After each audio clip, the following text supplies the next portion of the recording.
ప్రజాభవన్ కు bomb బెదిరింపుతో police శాఖ ఉరుకులు పరుగులు పెట్టింది. డిప్యూటీ సీఎం భట్టి విక్రమార్క నివాసంలో డాగ్ స్క్వాడ్ బృందం విస్తృత తనిఖీలు చేపట్టింది. నివాసం లోపల 2 గంటల పాటు అణువణువు జల్లెడ పట్టారు. ప్రజాభవన్ లో బాంబు పెట్టినట్లుగా అజ్ఞాత వ్యక్తి నుంచి డయల్ 100 కు కాల్ వచ్చింది. దీంతో అప్రమత్తమైన పోలీస్ శాఖ, intelligence security wing, Hyderabad city security wing పోలీసులు రంగంలోకి దిగి తనిఖీలు చేశారు. ప్రజాభవన్ ఎంట్రన్స్ నుంచి నివాసం లోపల ఉన్న అన్ని గదులు, వాహనాలను క్షుణ్ణంగా తనిఖీ చేశారు. ఎలాంటి బాంబు లేదని తేల్చారు. అయితే ప్రజాభవన్లో బాంబు ఉందని ఫోన్ చేసిన వ్యక్తి కోసం అన్వేషణ మొదలుపెట్టారు పోలీసులు. అతను ఆకతాయా లేకపోతే ఉద్దేశపూర్వకంగానే చేశాడా అన్న కోణంలో దర్యాప్తు చేస్తున్నారు. ఇందుకు సంబంధించిన మరింత సమాచారం మా కరెస్పాండెంట్ దిలీప్ అందిస్తారు. దిలీప్, చూస్తూ ఉన్నాం ప్రజాభవన్ కి బాంబు బెదిరింపు కాల్కు సంబంధించి ఈ ఆకతాయి ఎవరు లాంటి వివరాలు కనుక్కున్నారా? పోలీసులు ఏం చెప్తున్నారు? అనుశ్రీ చూసుకోవచ్చు, మధ్యాహ్నం 1 గంట ప్రాంతంలో ఆకతాయి ప్రజాభవన్లో మరికొద్ది సేపట్లోనే బాంబు పేలనుంది అనేటువంటిది డయల్ 100కి కాల్ చేసినటువంటి పరిస్థితి. అప్పటి నుంచి కూడా ఇటు ఇంటెలిజెన్స్ సెక్యూరిటీ వింగ్, అలాగే సిటీ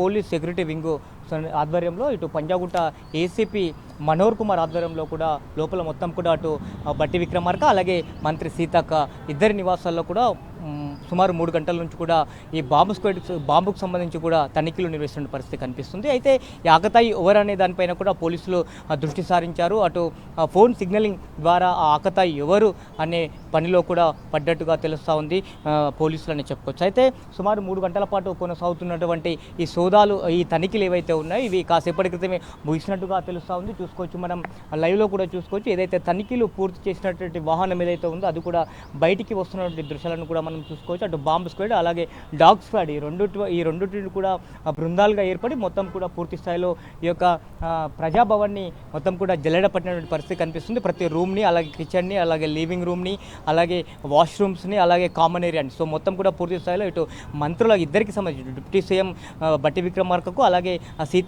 మంత్రి సీతక్కకు సంబంధించి కూడా పూర్తి స్థాయిలో మొత్తం కూడా ఇటు ఏదైతే మెయిన్ రోడ్ నుంచి ఎంట్రన్స్ ఉందో మొత్తం ఇక్కడ నుంచి కూడా పూర్తి స్థాయిలో మొత్తం ప్రజాభవన్ని మొత్తం కూడా పూర్తి స్థాయిలో జల్లెడ పట్టినటువంటి పరిస్థితి కనిపిస్తుంది. ఎందుకంటే ఇవాళ అంటే ఇప్పుడు ప్రస్తుతానికైతే కొంచెం ఎలక్షన్ కోడ్ అమల్లో ఉంది కాబట్టి ప్రతి మంగళవారం కూడా ఇక్కడ ప్రజావాణి నిర్వహిస్తూ ఉంటారు. సో ఈరోజు ఎలక్షన్ కోడ్ అమల్లో ఉన్నటువంటి నేపథ్యంలో ఎవరు లేరు. అదే కనుక ఎలక్షన్ కోడ్ లేనటువంటి సమయంలో కనుక అలాగే ప్రజావాణి వాళ్ళ మంగళవారం ప్రజావాణి నిర్వహిస్తున్నటువంటి సమయంలో కూడా ఇలాంటి ఫోన్ వస్తే మాత్రం చాలా ఇబ్బందికరమైన పరిస్థితుల్లో ఉండే అవకాశం ఉంది. ఎందుకంటే మొత్తం కూడా ఇటు తెలంగాణ రాష్ట్ర వ్యాప్తంగా కూడా తమ సమస్యలను తెలుపుకోవడానికి ప్రజావాణిలో చాలామంది ప్రజలు కూడా వచ్చినటువంటి పరిస్థితి మనం చూసాం. సో ఈ నేపథ్యంలో ఇది కనుక ప్రజావాణి జరిగేటువంటి సమయంలో ఇలాంటి ఆకతాయిలు ఫోన్ చేస్తే మాత్రం చాలా పెద్ద తీవ్ర ఇబ్బందులు ఉండే అవకాశం ఉన్నటువంటి నేపథ్యంలో ఖచ్చితంగా సెక్యూరిటీని ఏర్పాటు చేయాల్సిన అవసరం ఉన్నటువంటి నేపథ్యంలో ఇటు సెక్యూరిటీ వింగ్ పూర్తి స్థాయిలో మొత్తం కూడా జల్లెడబట్టినటువంటి పరిస్థితిని మనం చూస్తాము. సో కంప్లీట్గా సోదాలన్నీ పూర్తి అయిపోయినటువంటి పరిస్థితి. సో మొత్తం కూడా